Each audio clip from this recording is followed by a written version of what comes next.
à tous, je suis ravie de vous accueillir sur cet audio et de partager avec vous mes connaissances au sujet de la manipulation. En fait, je ne cherche pas du tout à vous convaincre de quoi que ce soit, mais plutôt j'agis pour moi, c'est-à-dire en rendant accessibles les connaissances acquises par mes nombreuses expériences personnelles sur le sujet. Donc oui, effectivement, on pourrait dire que je suis une experte, mais alors pas du tout du point de vue des médias en ce moment. Je suis une experte par acquisition d'expérience. Et je peux vous certifier que pendant des années, je me serais bien passée de cette expérience. Je voudrais vous présenter ma façon de voir les manipulateurs et surtout ce qu'il ne faut pas oublier et garder toujours en tête quand on a affaire à eux. Me concernant, je dirais que je suis tombée dans la marmite des manipulateurs à ma naissance, puisque j'en ai rencontré dans ma famille proche, mais aussi dans les divers milieux professionnels que j'ai côtoyés. On pourrait dire que je suis une experte malgré moi de ce côté-là, sauf si on considère que nous choisissons la vie que nous voulons avant de la vivre sur cette terre, c'est-à-dire avant de naître. Quoi qu'il en soit, j'ai eu le temps de les observer parce que ça a donc duré pas mal de temps. J'en ai rencontré une dizaine que j'ai côtoyées de plus ou moins près et avec lesquelles j'ai eu des expériences entre guillemets extraordinaires. Suite à ces expériences, j'ai procédé à ce que j'appelle un grand nettoyage de printemps, vraiment grand, car j'ai découvert encore d'autres strates du problème que je subodorais avant et qui se sont révélées si exactes qu'il a fallu que je nettoie un peu plus autour de moi. Alors inutile de vous dire qu'à l'époque j'étais extrêmement motivée, même si je l'étais déjà avant, je l'étais encore plus à ce moment-là, de faire en sorte que ma vie change vraiment du tout au tout et que je devienne vraiment très heureuse. Même si bien sûr c'est quelque chose de totalement impossible, dans mon esprit, le but que j'avais en tête était de rattraper le temps perdu. Et pour rattraper le temps perdu, j'ai tout fait, vraiment tout fait, pour trouver des raccourcis afin justement de sortir de cette situation de victime et de passer à quelque chose d'autre rapidement. Et bien sûr, pour y parvenir, il me fallait des outils, des méthodes et mettre en place un coaching. Alors, où faire ce coaching et où trouver cette aide? En fait, je n'ai pas hésité très longtemps parce que je n'étais tout simplement pas en état de prendre le risque de chercher de l'aide à l'extérieur. Clairement, j'avais eu ma dose et j'aurais rencontré un manipulateur de plus dans le cadre d'un coaching, je ne l'aurais pas supporté. Et je n'avais pas non plus envie de faire ce qu'on pourrait appeler une psychothérapie ou quelque chose comme ça, parce que tout simplement, j'avais quitté le rôle de victime dans mon esprit. Je n'étais plus une victime. Je cherchais juste à me reconstruire, à reconstruire ma confiance en moi et ce genre de choses. Il est vraiment simple de comprendre qu'après une période où des personnes, des manipulateurs, se sont immiscés dans votre vie pour décider de votre vie à votre place, vous n'avez bien sûr qu'une seule envie et qu'une seule idée en tête, c'est que cela cesse définitivement. Et d'ailleurs, par la suite, j'ai absolument été contre aussi cette méthode pour d'autres raisons. Dans les années 80, personne d'ailleurs ne parlait des pervers narcissiques. Personne ne proposait de l'aide à ce sujet et ce mot-là, ce terme-là n'était même pas connu du public. De plus, j'avais une certitude dans le seul domaine dans lequel mes manipulateurs n'avaient pas détruit ni même atteint ma confiance en moi. J'avais la croyance et la certitude que j'étais capable de m'auto-coacher. En fait, depuis l'âge de 12 ans, je m'étais pour ainsi dire réfugiée dans le travail avec les chevaux et plus tard avec les enfants à qui j'enseignais l'équitation. Et les relations que j'entretenais avec les chevaux d'abord et puis avec les enfants ensuite m'offraient la chance extraordinaire de vivre une relation de franchise et d'avoir des relations saines, contrairement au contact que j'avais avec les manipulateurs.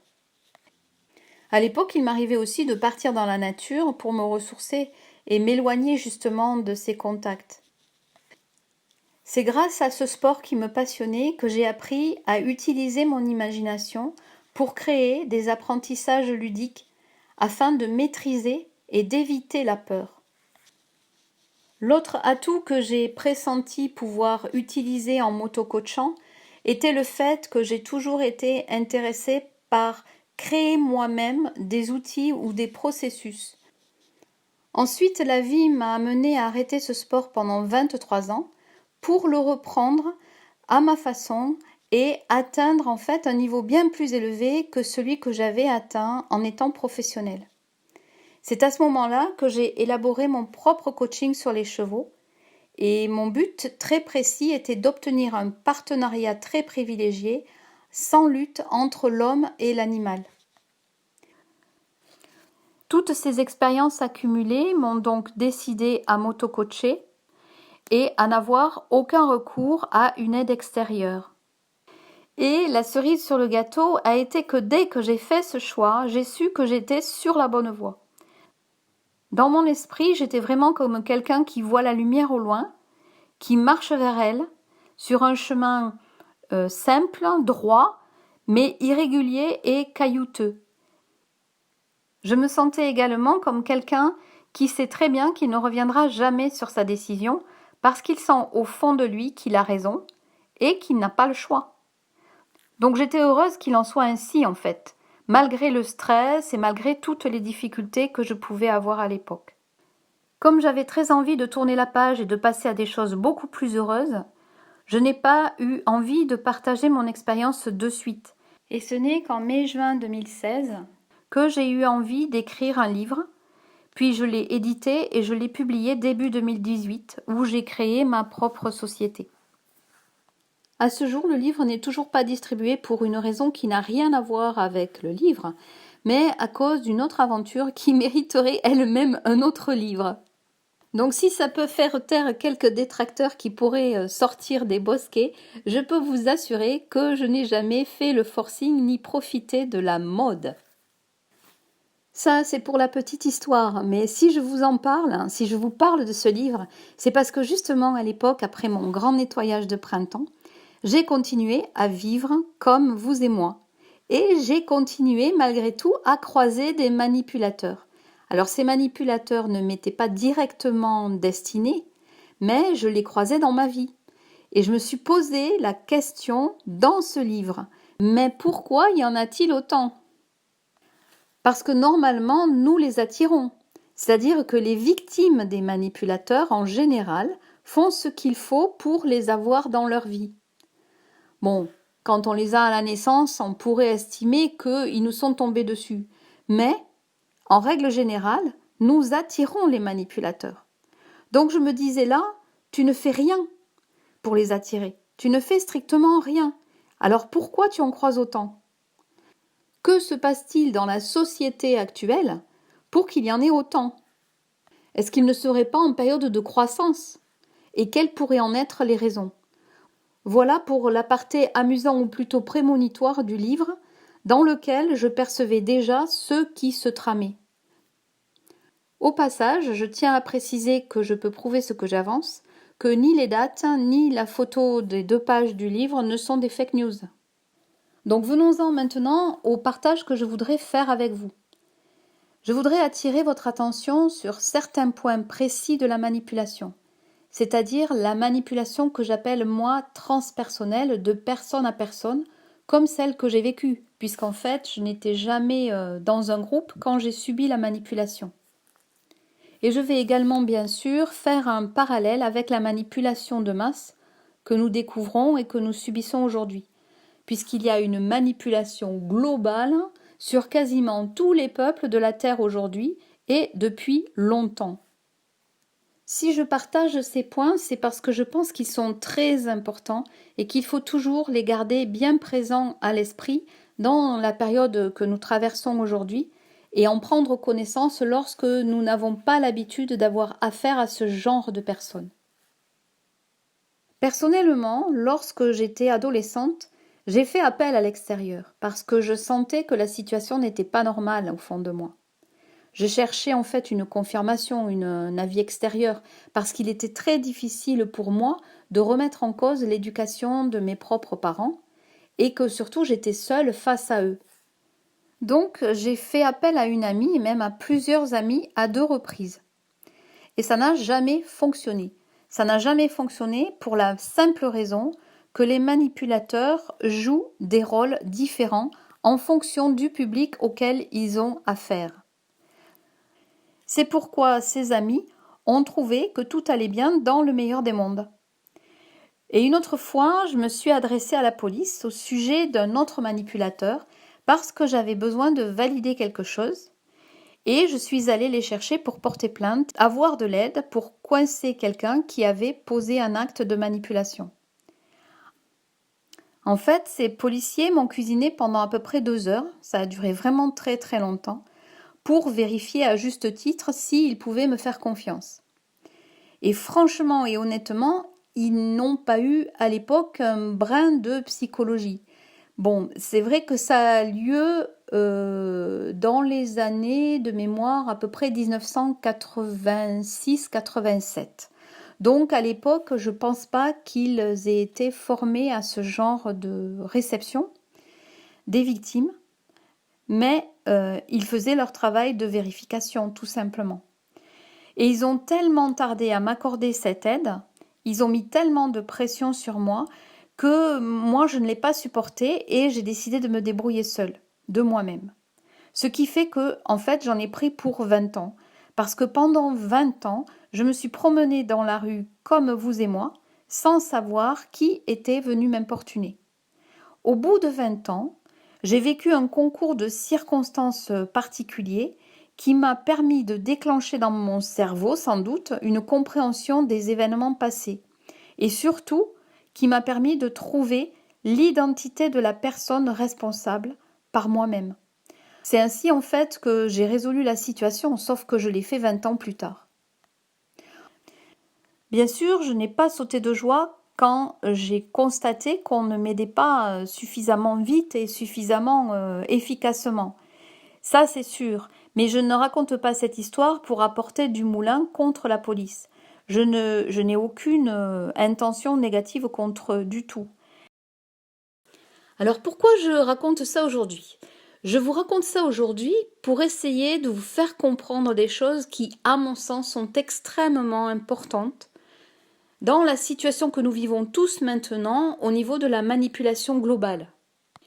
Tout d'abord, si quelqu'un, par exemple, voulait couper un morceau de cet audio et le diffuser en se disant « chouette, c'est du pain béni pour moi, c'est quelqu'un qui dit du mal contre la police apparemment, donc je vais le diffuser ainsi, je vais juste diffuser cet extrait ».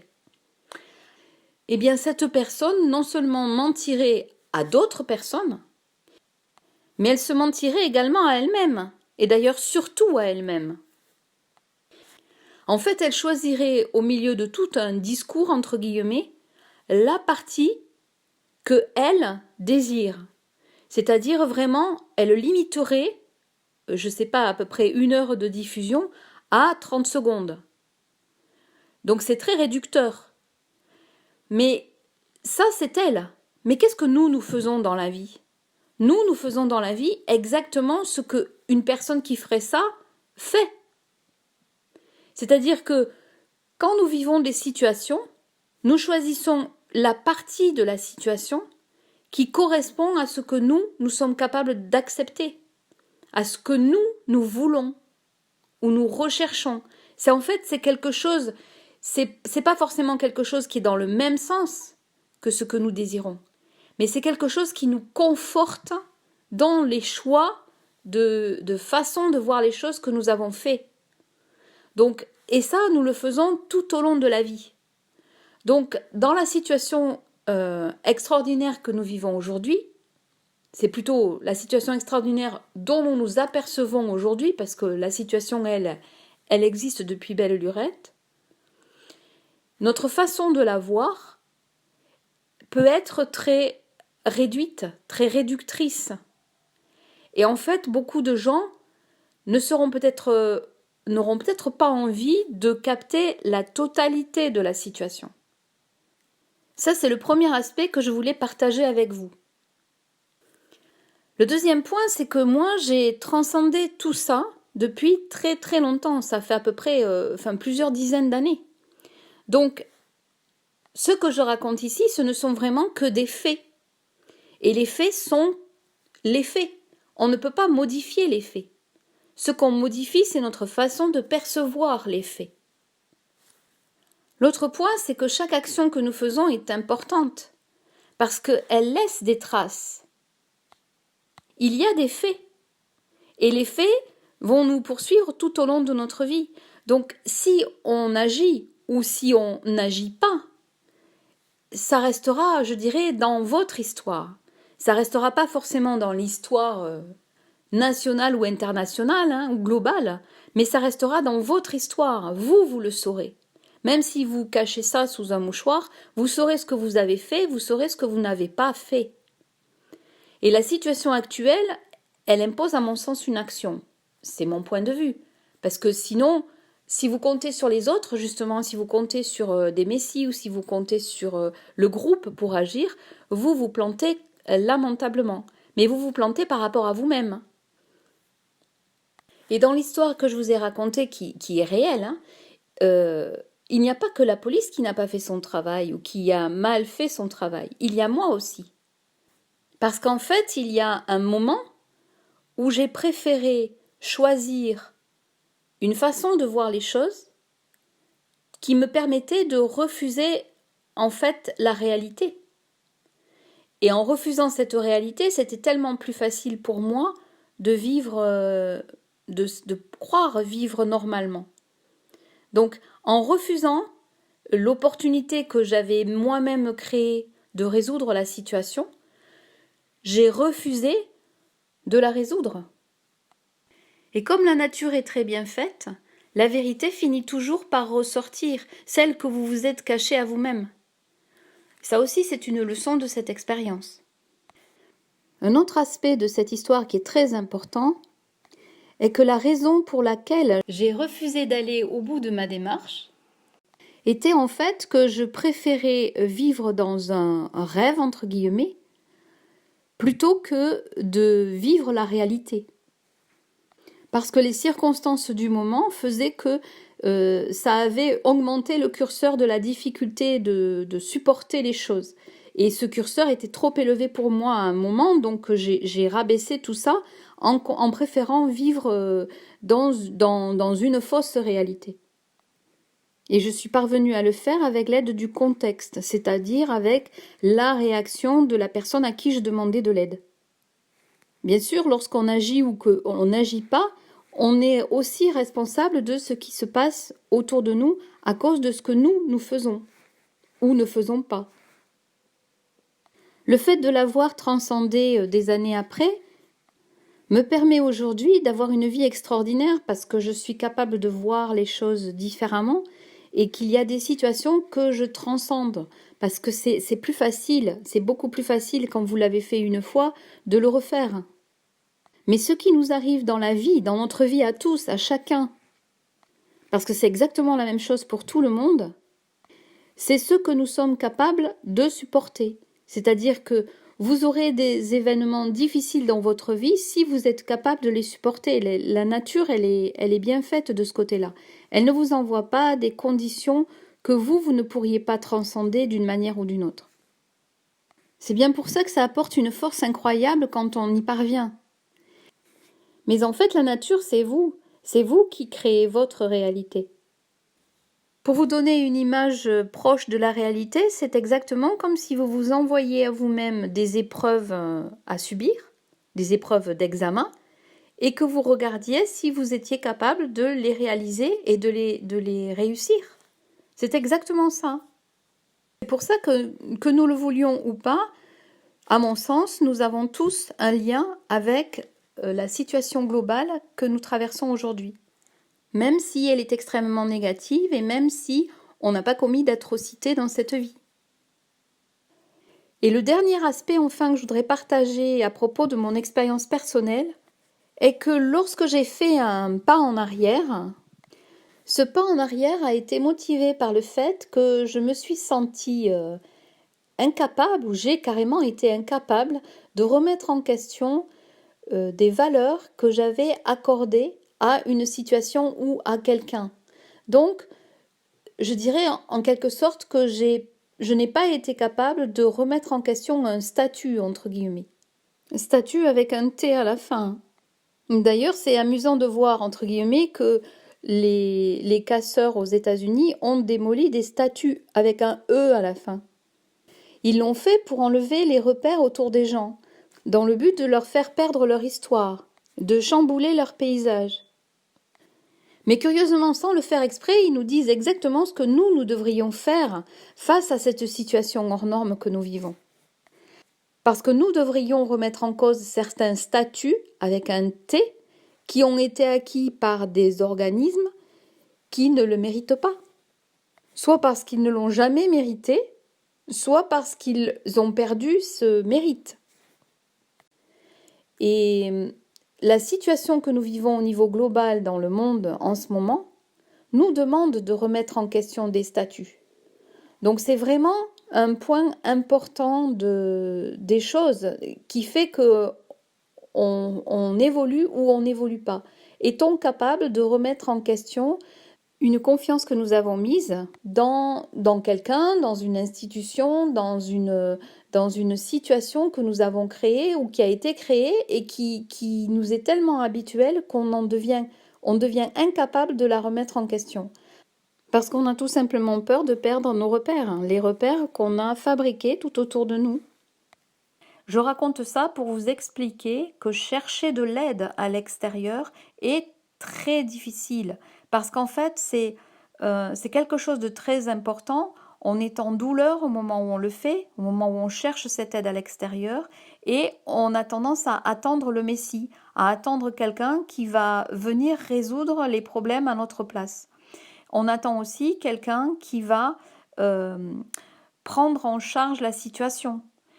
Et malheureusement, ce n'est pas quelque chose qui fait partie de la solution. C'est quelque chose de vraiment très délicat de se tourner vers l'extérieur pour trouver de l'aide. Et c'est surtout très aléatoire. Alors on pourrait se demander si aujourd'hui c'est moins aléatoire qu'avant. Franchement, je n'en sais rien et je dirais que c'est pas mon problème, clairement. Je dirais plutôt qu'on peut trouver de l'aide à l'extérieur, mais encore faut-il savoir à qui s'adresser. Et malheureusement, on ne le sait jamais à l'avance, surtout quand le besoin est urgent et impérieux. Donc on agit, je dirais, dans l'instant, à la va-vite, et on n'a pas le temps de faire cette recherche, on n'est même pas capable de la faire sereinement, avec du recul. Ce qui fait qu'en fait, on est soumis au hasard. Et comme quand on le fait, on est une victime, on n'a pas appris à avoir une analyse saine des événements et des individus. Clairement, on n'est pas du tout en état de contrôler ni la situation, ni le choix. Autrement qu'en faisant l'expérience nous-mêmes. Ce qui fait qu'en fait, quand on fait appel à l'extérieur et que ça se passe mal, eh bien, on en prend plein la tête. D'autre part, et ce que vous ne savez peut-être pas, c'est que les éléments qui permettent de surmonter cette situation de manipulation et de nous libérer de la manipulation sont à l'intérieur de nous. Tout est en nous pour résoudre la relation que l'on a établie, peut-être contraint et forcé, entre nous, la proie, et le manipulateur ou entre nous et la manipulation. Voyons maintenant un autre point. Le manipulateur a toujours un but et un plan. Il veut contrôler. Donc, il applique sa volonté, une volonté ferme, voire très ferme, même implacable, de contrôle sur la personne qu'il a en face de lui. Donc, dans le cas de ce que nous vivons aujourd'hui, qui est une manipulation de masse, le contrôle qu'il veut exercer est irréversible et définitif. Il cherche véritablement le contrôle absolu et surtout, il veut nous empêcher de pouvoir prendre le pouvoir sur lui à nouveau par la suite. Donc, il veut nous ôter tous les moyens de pouvoir renverser la situation et sortir ainsi, avec ou sans aide, de la nasse dans laquelle nous serions si nous le laissons faire et que nous acceptons cette manipulation. C'est extrêmement clair pour lui. C'est un contrôle irréversible et définitif. C'est ainsi qu'il voit le contrôle actuel qu'il veut mettre en place. Et ce, pour plusieurs raisons. parce qu'il estime avoir atteint suffisamment de pouvoir, qu'il a mis en place patiemment tout au long des années grâce à de la corruption entre autres, pour parvenir selon lui à ce contrôle total, mais aussi parce que il veut ce contrôle irréversible et définitif rapidement, surtout parce qu'il subit en ce moment une pression comme il ne l'a jamais subie. Et cette pression est mise en place par le travail du président Donald Trump, que le manipulateur n'avait absolument pas prévu à ce poste si important. L'autre point à connaître est que le manipulateur transpersonnel, c'est-à-dire comme je l'ai connu moi, agit toujours par un intérêt personnel, dans son propre intérêt, son unique intérêt. Il n'a vraiment que ça à l'esprit constamment. Il peut très bien faire croire qu'il agit pour vous rendre service, il peut même agir gratuitement, au début surtout, ou bien au moment où vous semblez lui échapper. C'est le rôle qu'il s'attribue à lui-même, ce rôle de sauveur, d'aideur, je dirais. Mais dans ce rôle, il vous dira « Hey, regarde comme je suis gentil, je suis à tes côtés, je t'apporte mon aide. » Et puis après, hop, il change de rôle. Et là, il devient vraiment dangereux. Pour vous, voire très dangereux. Ça, c'est dans le cas de la manipulation transpersonnelle. Et la différence, c'est que dans la manipulation transpersonnelle, toujours, le manipulateur agit sur la durée de sa vie. C'est-à-dire qu'il va passer sa vie à chercher à avoir constamment une proie à sa portée, à sa merci. Et si on lui résiste ou qu'une proie le quitte, eh bien il passera de proie en proie tout au long de sa vie. Mais ce processus ne dure justement que la durée de sa vie.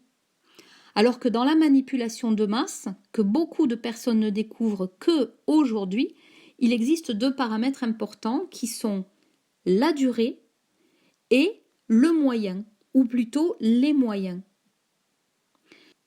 La durée parce que le projet de manipulation est transmis de personne en personne, de génération en génération.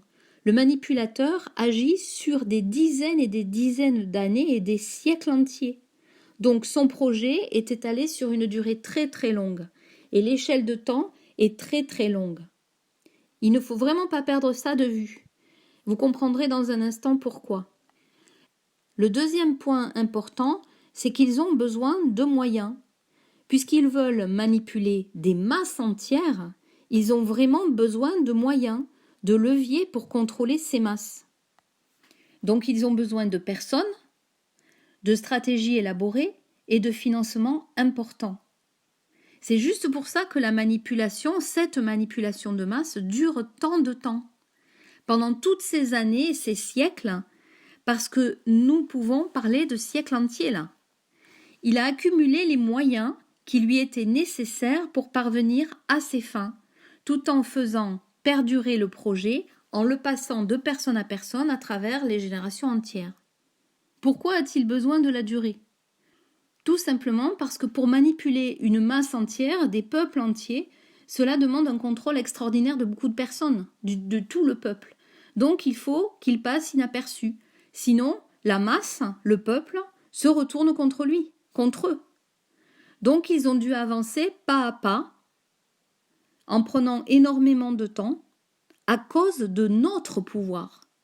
C'est bien à cause de notre pouvoir en tant que masse, et du pouvoir des masses de tous les temps et de toutes les époques précédentes, que les manipulateurs à qui on a affaire aujourd'hui ont dû freiner leur élan et être extrêmement patients, au point que chacun d'entre eux n'a jamais vu la fin du processus, mais simplement une étape.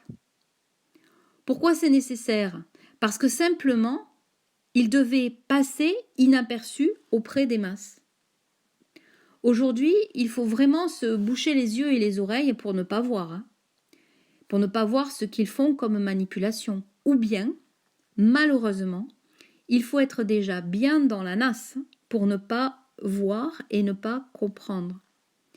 En fait, les personnes qui ne voient rien et qui ne comprennent rien de ce qui se passe en ce moment sont celles sur qui leur manipulation psychologique et leur contrôle par le biais de l'école, par le biais des médias corrompus, par le biais de la fausse information, Bref, par le biais de tous les moyens qu'ils ont mis en place et qu'ils se sont donnés à travers tous les temps, toutes les époques, ces moyens ont déjà beaucoup agi sur ces personnes et ont déjà eu beaucoup d'effets. Ces programmations ont déjà transformé, entre guillemets, cette personne en proie servile. Donc cette personne a besoin de se déprogrammer, que ce soit à travers l'événement actuel, quand la goutte d'eau fera déborder son vase personnel, qui sera pour elle la goutte de trop qu'elle ne pourra pas supporter et qui fera déborder tout ça et exploser tout ça. Ça peut être aussi par le contact avec des informations qui sont plus proches de la vérité, qui sont plus proches des faits réels. Et ces informations, l'exposition de ces faits réels lui permettra d'être en contact avec la vérité concrète, vérifiable, et non avec le programme des manipulateurs. D'autre part, les manipulateurs de masse avaient besoin de la durée, de toute façon, pour accumuler les moyens financiers. Parce que c'est bien grâce à ces moyens financiers qu'ils ont pu corrompre le maximum de leviers dans la société qui était nécessaire au contrôle de nous, c'est-à-dire de la grande quantité de personnes que nous représentons. Grâce à ces finances, ils vont investir dans des individus qui vont servir de levier pour contrôler un grand nombre de personnes dans la population, des groupes importants. Bien sûr, ils ne vont pas investir dans des leviers constitués de la cinquième roue de la charrette. Donc, ils vont chercher des leviers auprès de personnes qui ont beaucoup de pouvoir dans la communauté. C'est un investissement qui va leur coûter beaucoup d'argent, quelle que soit la forme que prendra cet investissement. Ça peut être de la corruption, ça peut être du chantage. Avec la mise en place de ce chantage ou la création de ce chantage, ça peut être la manipulation pour effrayer directement les personnes visées, les leviers qu'ils visent. Ça peut être des achats de journalistes, entre guillemets. Ça peut être des achats réels de médias. Ça peut être la constitution de sociétés à but non avoué ou de fondations dites humanitaires. Et cette nécessité de cacher leurs activités le plus longtemps possible leur coûte aussi beaucoup d'argent. En utilisant des leviers, ça va leur permettre également de déléguer le travail, mais aussi de déléguer une partie de la responsabilité. Donc pendant longtemps, ça leur a permis plus ou moins d'échapper à certaines justices qui auraient pu s'en prendre directement à eux.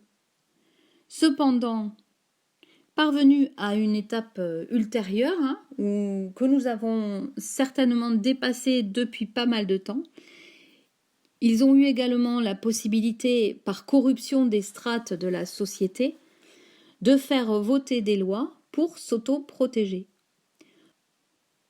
Ce qui veut bien dire que si actuellement il prend de telles précautions, c'est qu'il craint bien pour sa sécurité. Dans sa stratégie pour exister et parvenir à ses fins, il a non seulement constitué des strates, mais il a vraiment compartimenté les personnes auxquelles il faisait appel. Donc il les a vraiment séparées les unes des autres, de façon carrément à ce qu'elles ne se connaissent peut-être pas, pour échapper au fait que si l'une d'elles les trahissait, toute la structure qu'il avait construite patiemment au fil des générations ne s'écroule pas comme un vulgaire château de cartes. Et là, j'insiste à nouveau encore sur le problème de la durée, parce que dans la manipulation de personne à personne, les détails sont extrêmement importants. C'est vraiment les détails qui vous permettent de regarder et de démasquer les manipulateurs en quelques minutes seulement. Et ce genre de personne a en plus énormément d'ego. Un ego tellement surdimensionné qu'il a beaucoup de mal à se contrôler en totalité.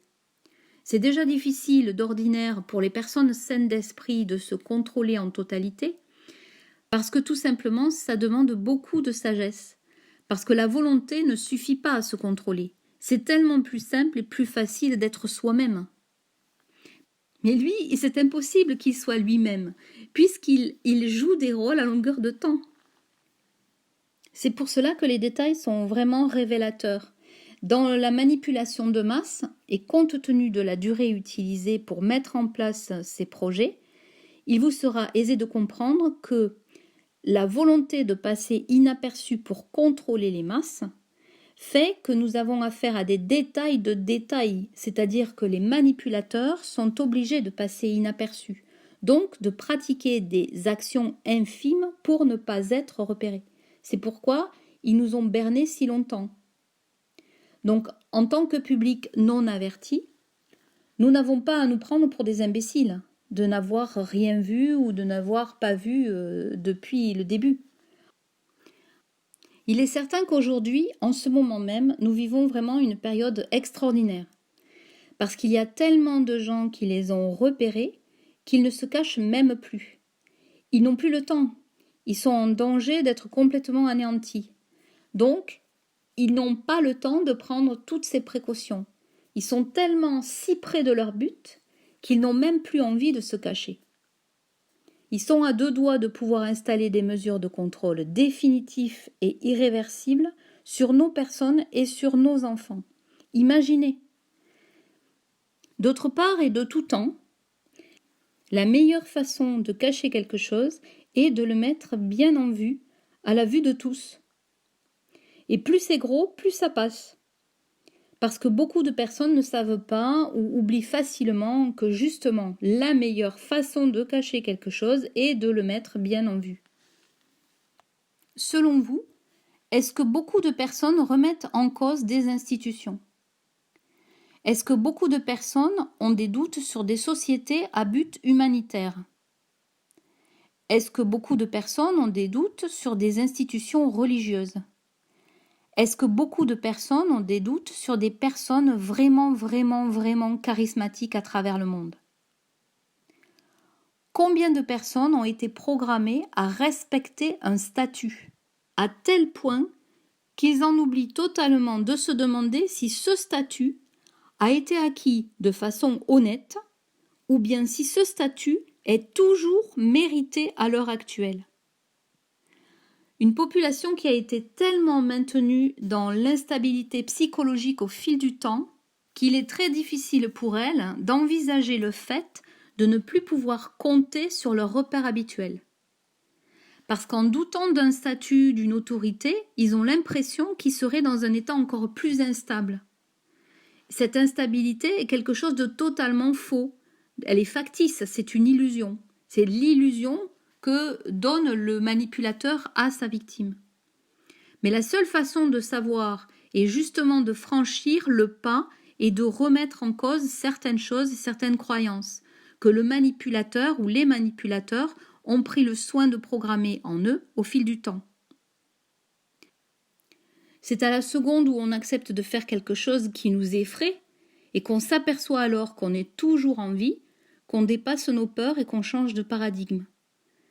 Donc nous devons même répéter ce petit processus pour confirmer notre choix et retrouver, recréer notre pleine sécurité jusqu'à la prochaine marche où nous devrons à nouveau nous dépasser en surpassant nos peurs une autre fois et ainsi de suite.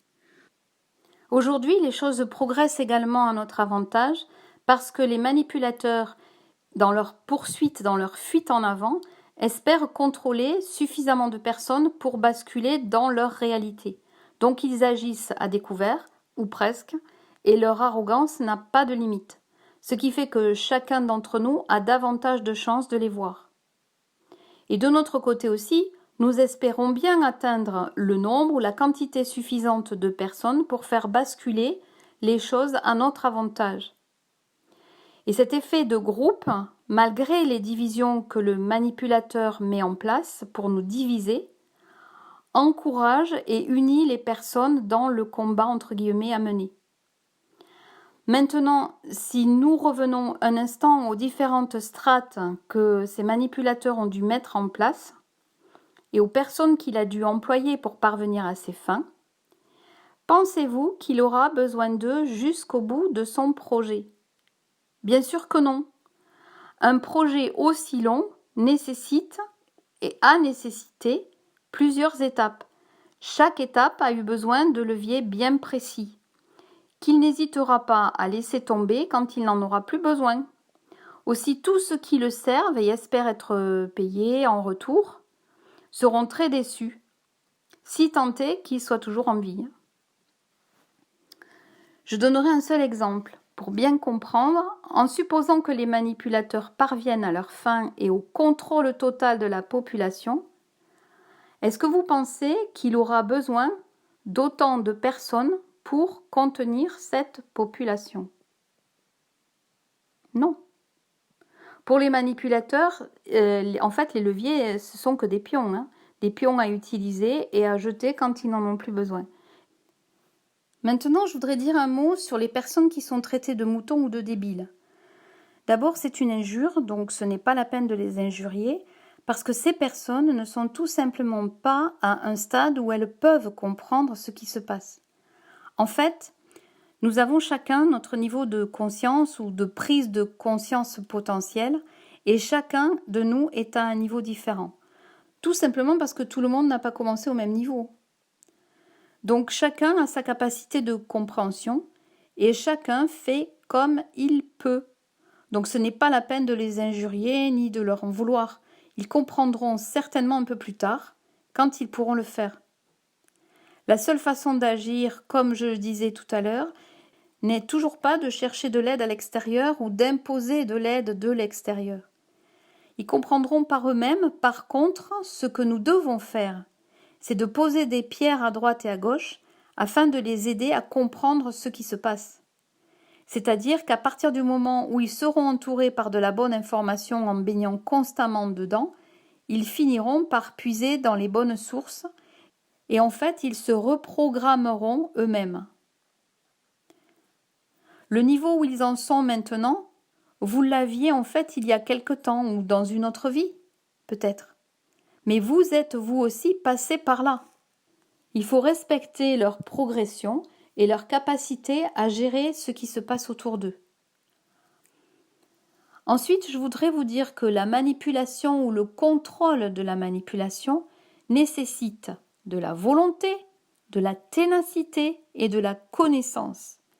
Parce qu'avec ces 3 points, nous savons à qui nous avons affaire grâce à la connaissance. Nous devons mettre en place une petite stratégie à minima de façon répétée, donc cela demande de la ténacité pour pouvoir agir sur la durée. Et il faut de la volonté pour parvenir à prendre sa décision au départ, parce que le petit déclic ne se fait pas tout seul, il faut qu'il se fasse. C'est un concours de circonstances. Quand la coupe est pleine, elle déborde, et ça débouche sur notre compréhension et notre refus de voir la situation perdurer. Donc on décide d'agir si on en a la volonté.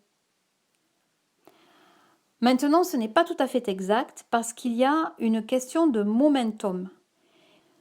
Si on s'attaque au début ou dès le moment, dès l'instant où on se rend compte qu'on est manipulé, c'est toujours beaucoup plus simple que lorsqu'on est complètement pris dans la nasse. Puisque le manipulateur n'a pas du tout l'intention de nous laisser sortir. La situation collective que nous vivons à l'heure actuelle est particulière puisque la manipulation dure depuis très longtemps, avant notre naissance, donc à l'insu de la plupart des personnes. Donc on ne peut pas dire que nous agissons au début. Par contre, les manipulateurs auxquels nous avons affaire sont en train de resserrer la nasse sur ceux qui sont déjà dedans, tout en voulant faire rentrer le maximum de personnes à l'intérieur. Clairement, pour parler franchement, plus nous disparaissons, plus ça l'arrange. Donc en fait, ni eux, ni nous n'avons le choix sur le momentum. C'est maintenant qu'il faut agir et aucun de nous n'a le choix. Cependant, le momentum est favorable pour nous parce que l'énergie positive du groupe est de notre côté et grandit de jour en jour. C'est cette émulation qui nous porte de plus en plus à agir. C'est donc très important de profiter de cette émulation et de la propager, de la nourrir en partageant les audios, en partageant les vidéos, en partageant les articles. C'est vraiment le moment de mettre en commun les idées, les neurones, les bonnes volontés et surtout de rester très unis. Répandre les informations positives que nous avons, c'est la meilleure des stratégies pour nous. sachant que lui se charge du contraire, il se charge de diffuser le négatif. La priorité pour nous, c'est de ne pas rentrer dans ce jeu négatif. Quand on répète au présent le négatif, c'est exactement ce que font les gens qui n'agissent pas. C'est exactement ce que font les gens qui se trouvent des excuses pour ne pas agir. Ceux qui sont pessimistes et qui, au final, changent de camp. Voilà pourquoi c'est très important de répandre de la positivité autour de nous. C'est très important de parler au présent de la positivité et des résultats concrets, même s'ils ne sont pas encore là. Il faut parler au présent. Et c'est extrêmement important de parler au conditionnel systématiquement sur la négativité. C'est extrêmement important parce que ça a l'air d'un détail comme ça, mais ce n'est pas du tout un détail. Parler ainsi agit sur notre subconscient de façon positive. Parler ainsi nous aide à réaliser notre but. Voilà pourquoi le narratif est extrêmement important. Et de ce côté-là, il faut bien avouer qu'ils ont des longueurs d'avance, parce que ça fait des années qu'ils savent comment contrôler le narratif. Ils ont été formés pour ça, pendant des années. Et nous, on est en train d'apprendre à la vitesse grand V à ne pas faire trop de bêtises de ce côté-là. Donc c'est pour ça que je vous dis, parlez au présent, de la positivité, parler au conditionnel de tout ce qui les concerne, de tout ce qu'ils veulent, comme si ça ne devait pas arriver. Point. Je voudrais maintenant vous parler de la règle d'or très simple que l'on doit systématiquement appliquer avec tous les manipulateurs. Cette règle d'or, c'est qu'il ne faut strictement rien leur demander. Il ne faut en rien leur être redevable. Parce qu'à partir du moment où vous lui demandez quelque chose, en fait, vous lui donnez un pouvoir sur vous qu'il va bien sûr prendre parce qu'il en rêve. Et quand il voit que vous vous remettez pieds et poings liés dans ses pattes, alors son désir augmente, il est aux anges. C'est la porte ouverte à tous ces délires de domination à votre encontre. C'est pourquoi c'est très important même quand il vous propose ou offre un avantage de le refuser systématiquement. Il faut se forcer en quelque sorte à refuser leur aide à chaque fois qu'ils vous proposent un petit service. Alors je vous laisse imaginer la puissance que vous leur donnez quand vous acceptez de leur acheter quoi que ce soit. C'est clair, il ne faut absolument rien leur devoir, point. C'est la seule façon de procéder correcte face aux manipulateurs. Et c'est vrai que dans la vie courante, quand on rencontre un manipulateur lambda, de personne à personne, parfois on n'y pense pas parce que on se dit bon après tout il me propose, je vais en profiter. Mais vous n'avez pas idée du pouvoir que vous leur donnez à ce moment-là et de la difficulté que vous aurez par la suite à le récupérer à votre compte. C'est-à-dire qu'il vous faudra ramer pendant pas mal de temps simplement parce que vous avez accepté quelque chose que vous n'auriez pas dû accepter. Le manipulateur, en fait, vous devriez le considérer comme un robot. Vous savez, les robots qui lancent des balles au tennis. Ces balles, elles sont lancées systématiquement pour qu'on lui renvoie. Donc, le manipulateur, c'est la même chose que ce robot. Il lance des balles, il lance en quantité, jusqu'à ce que quelqu'un fasse l'erreur de lui renvoyer la balle et de jouer avec lui. En fait, il n'est pas attaché à une personne en particulier quand il envoie ses balles. Il attend que quelqu'un commette l'erreur de lui renvoyer. Et ses actions à lui sont sans fin. Il lance des balles, il lance. Et qui veut les prendre? Alors je disais tout à l'heure que c'était plus facile de le contrôler quand on s'y prenait au début. C'est la raison pour laquelle il s'attaque à des jeunes. Les jeunes ne se méfieront pas, ils laisseront passer cette occasion de lui résister du début, par manque de connaissances sur le sujet. Les jeunes, pour lui, c'est la cible parfaite, la cible idéale. C'est vraiment sa cible favorite à tous les niveaux. Il représente la génération que le manipulateur voudrait contrôler. Imaginez un peu. Imaginez qu'il se trouve face à un choix avec une génération avertie d'un côté, en l'occurrence nous, et une plus faible de l'autre. Évidemment, s'il met 3 mois à contrôler les jeunes et 3 ans à contrôler des vieux, entre guillemets, il est évident que contrôler les jeunes l'intéresse bigrement, hein. En contrôlant d'un côté les jeunes par des programmes appropriés à travers les médias, Internet, l'école, et en se débarrassant des très vieux par le Covid, par exemple, pour lui, c'est le jackpot. Je voudrais également attirer votre attention sur un point précis. En ce moment, nous savons que nous avons affaire à des manipulateurs qui ont un plan, qui savent où ils veulent en venir. Ils ont donc un plan A, mais ils n'ont pas de plan B. Ils n'ont aucune alternative. Ils n'ont que ce plan A, qui est de contrôler les peuples et d'en éliminer une bonne partie. Par contre, je suis intimement convaincue qu'ils ont un plan C, parce que je n'oublie pas qu'ils travaillent sur la durée et sur les générations.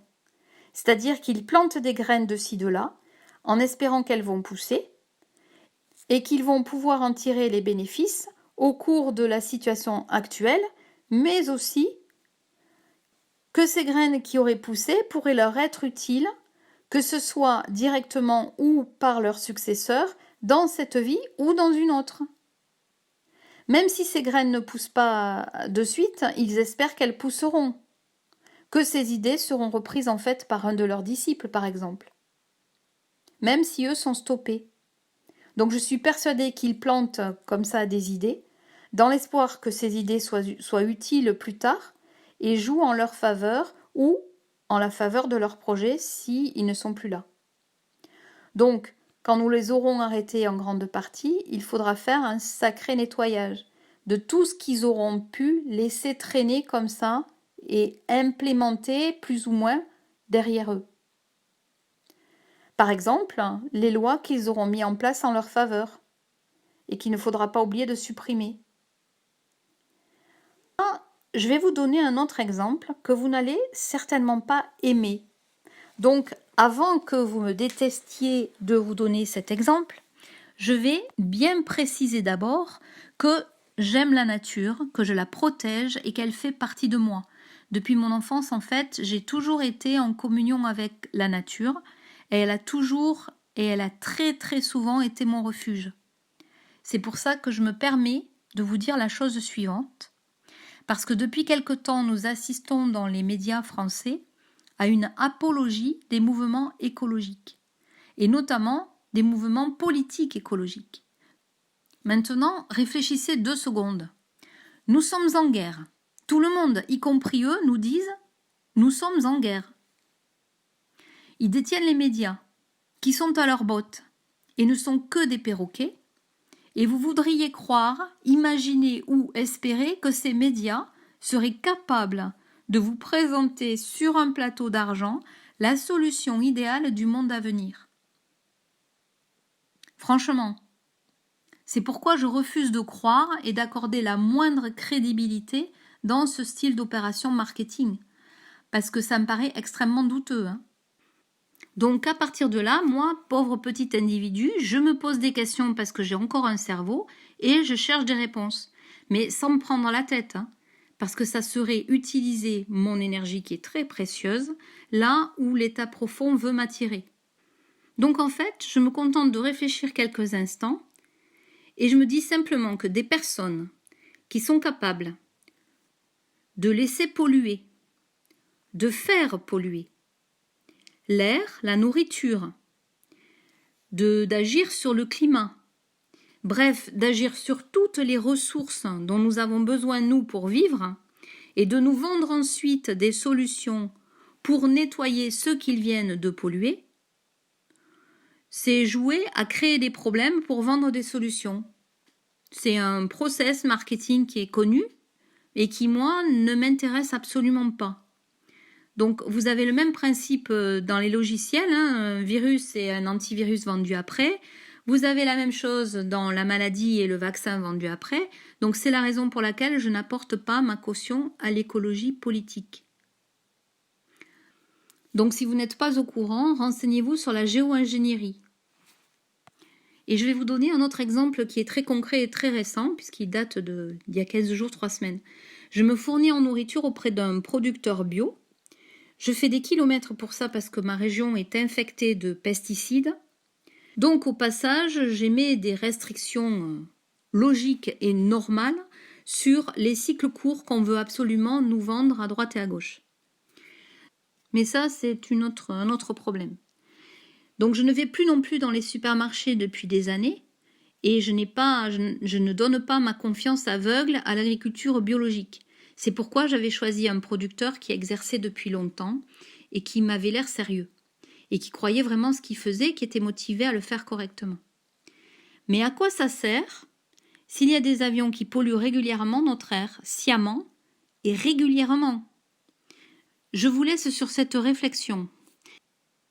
Donc en fait, nous vivons une époque formidable parce que c'est une époque où un maximum de personnes peut devenir éveillé. Il suffit de se poser des questions et de réfléchir un petit peu à ce qu'on nous propose.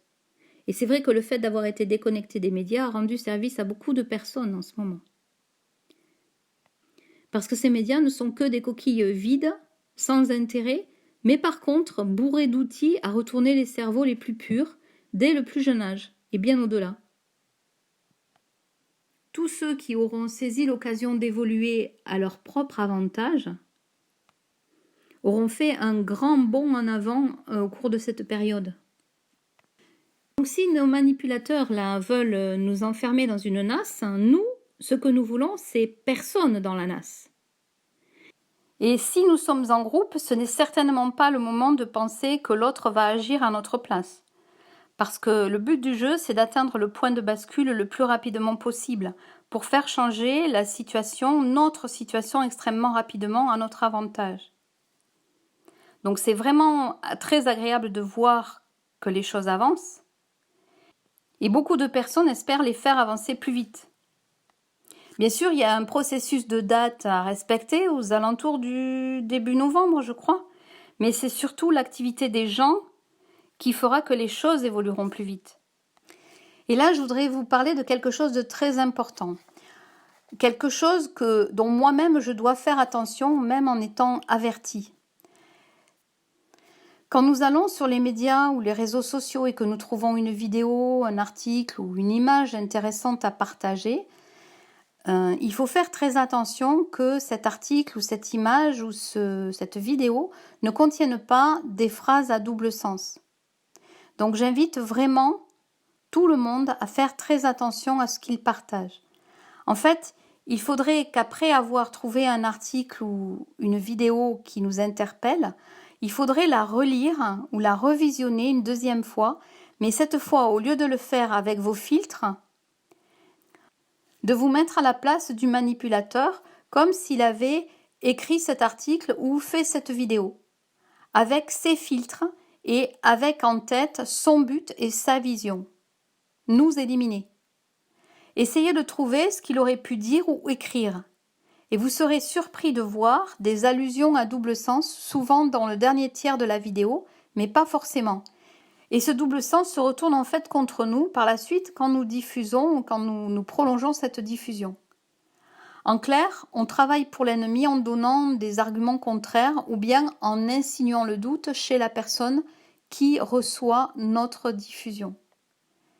Et ce ne sont pas des pièges à négliger. Parce que nous sommes vraiment dans une guerre de communication à l'heure actuelle.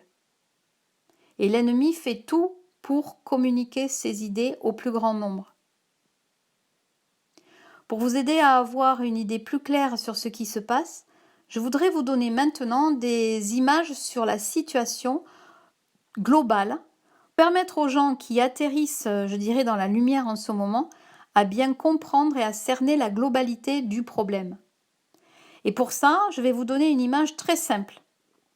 Au lieu de vous projeter dans l'avenir comme on a tendance à le faire en ce moment, je vais vous demander de regarder du côté du passé et d'imaginer un château fort ou une citadelle qui est assiégée, avec tous les paysans, tous les habitants réfugiés à l'intérieur, et les adversaires qui assiègent cette citadelle tout autour et qui veulent absolument la faire tomber. Et là, vous allez penser et imaginer toutes les stratégies de guerre qui ont été utilisées à cette époque-là, par ces attaquants. Et vous allez les comparer à ce qui se passe aujourd'hui. Je suis certaine que vous allez être très surpris du résultat.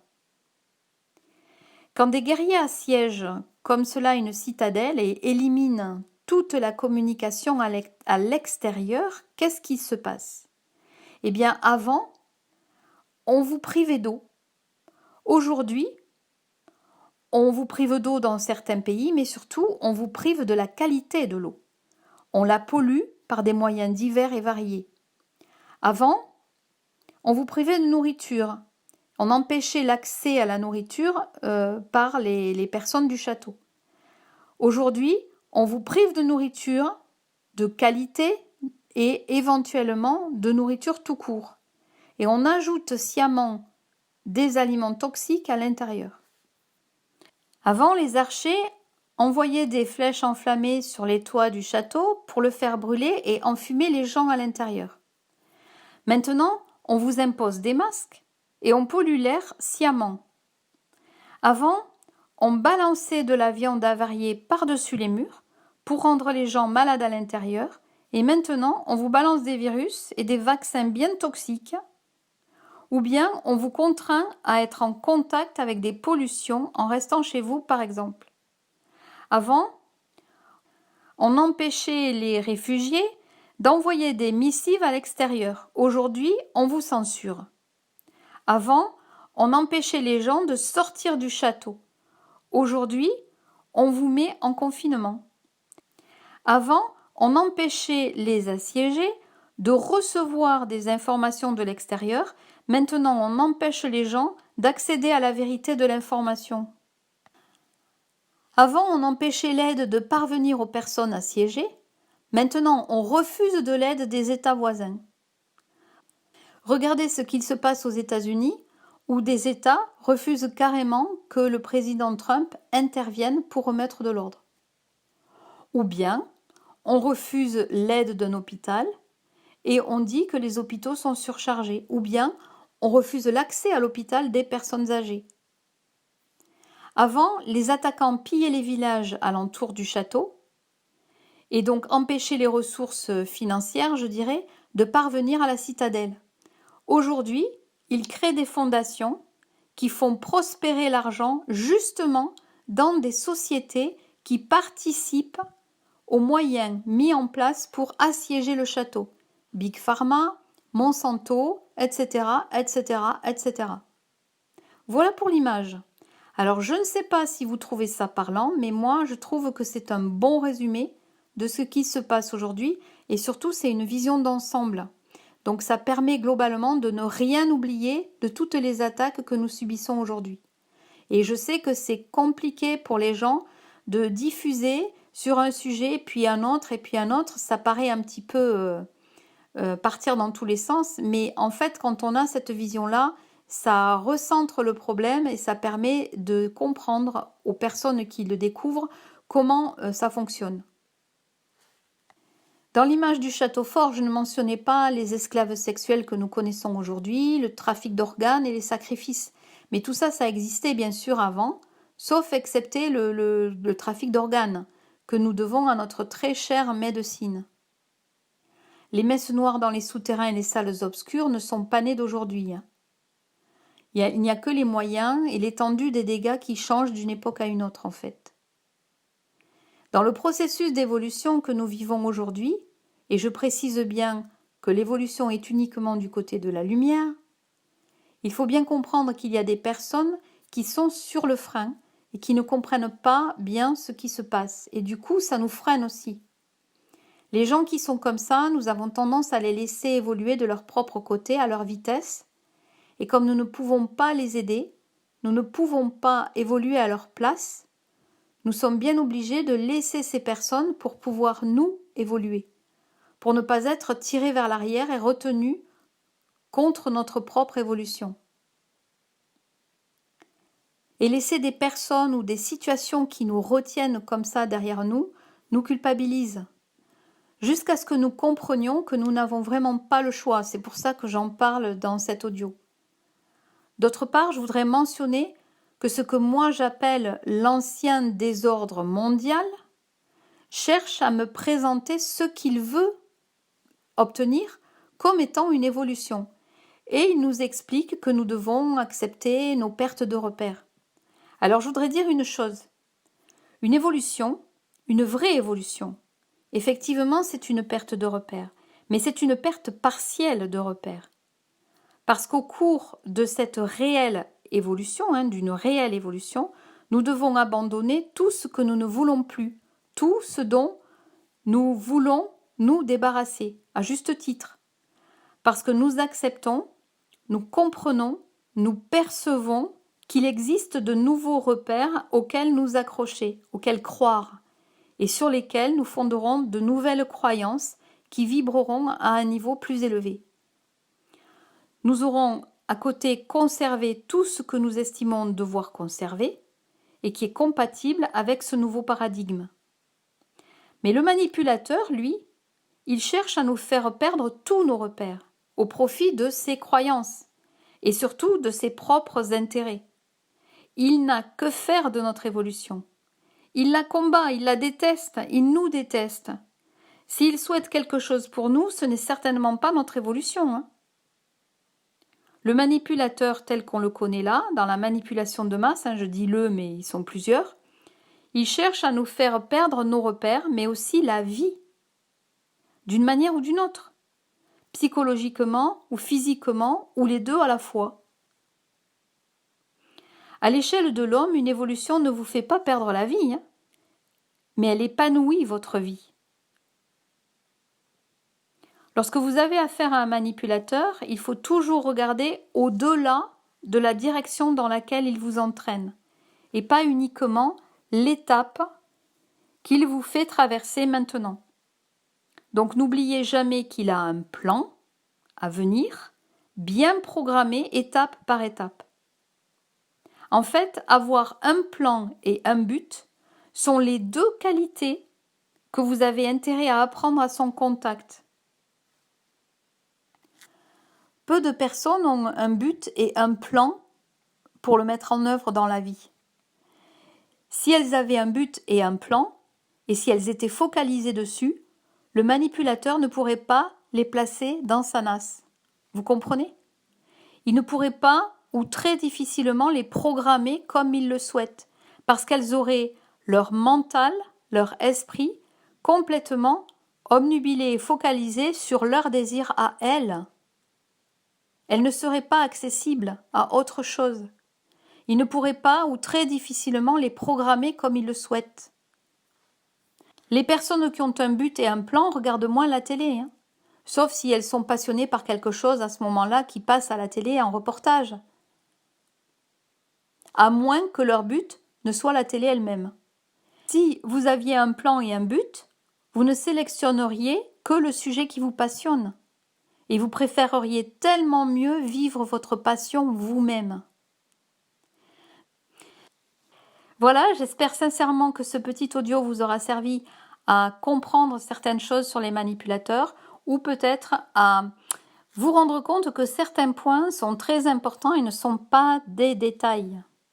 Et surtout qu'il aura pointé du doigt certaines priorités que l'on doit avoir quand on a affaire à des manipulateurs. Je terminerai en vous disant que je vous souhaite le meilleur pour vous, sachant que moi, de mon côté, j'ai réussi à transcender tout ça il y a très longtemps et que j'ai vécu la situation que l'on traverse aujourd'hui avec beaucoup plus de recul sur la situation actuelle. Et comme c'est justement ce recul et ce discernement qui permet d'agir efficacement, c'est ce qui m'a motivée à vous transmettre ce que je savais.